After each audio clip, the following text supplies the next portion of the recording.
क्या आप नहीं चाहते कि जब आप मुस्कुराएं तो सामने वाले पर आपकी मुस्कान का असर हो जाए? एक प्यारी सी मुस्कुराहट से कोई आप पर फिदा हो जाए? मुझे मालूम था कि आपका जवाब हाँ में होगा, पर ऐसा तभी संभव है जब आप अपने मुंह की साफ सफाई नियमित और सही ढंग से करेंगे।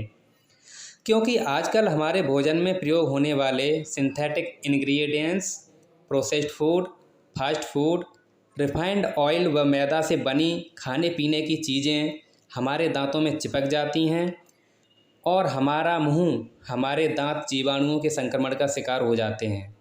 जीवाणुओं को अंग्रेजी में बैक्टीरिया कहते हैं।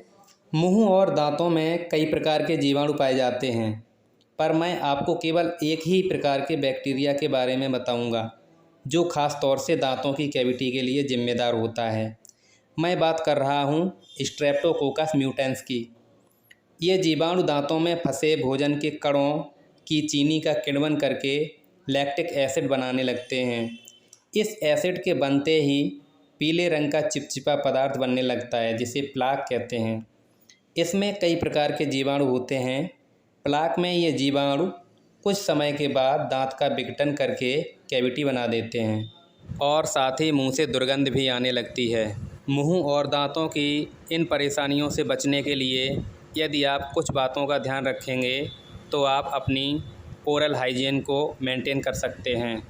गुटखा, पान, तंबाकू, धूम्रपान व अल्कोहल आदि हर प्रकार के नशीले पदार्थों के सेवन से पूरे मुंह, मसूड़ों, दांतों व पूरे शरीर का स्वास्थ्य खराब हो जाता है। काफ़ी लंबे समय तक मुंह बंद करके न रहें, इससे मुंह में जीवाणु पनपने लगते हैं। कुछ समय अंतराल के बाद मुंह में पानी भरें, कुछ सेकंड के लिए रोकें और निगल लें।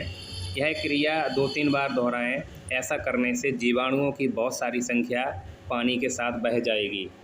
चीनी से निर्मित चीज़ों को बिल्कुल न खाएं। चीनी से बनी चीज़ों को यदि आप खाना ही चाहते हैं तो इसे भोजन करते समय भोजन के बीच में खाएं, जिससे कि सारे के सारे शुगर युक्त फूड पार्टिकल्स खाते समय दांतों से निकल जाएं। यदि आपका मुंह काफ़ी देर से बंद है तो आप ताज़ा गाजर, ककड़ी, खीरा, टमाटर या कोई अन्य फल खा सकते हैं। ऐसा करने से मुंह के बैक्टीरिया कम हो जाते हैं। दिन के समय कच्चा अदरक, लौंग या इलायची को मुंह में रखकर चूसते रहने से जीवाणुओं की संख्या कम की जा सकती है।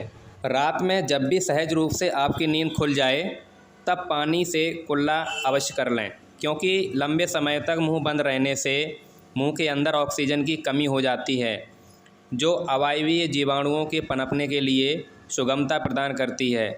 पानी पीने से व मुंह में ताज़ी हवा भरने से मुंह के अंदर की सतह व दांतों के बीच ऑक्सीजन का लेवल बढ़ जाता है, जिससे जीवाणु मर जाते हैं। यही कारण है कि दांतों की कैविटी बनने की प्रक्रिया रात में तेज़ रहती है। यदि आप इन बातों पर अमल कर लेंगे तो आपके मुंह और दांतों की रौनक कभी कम नहीं होगी।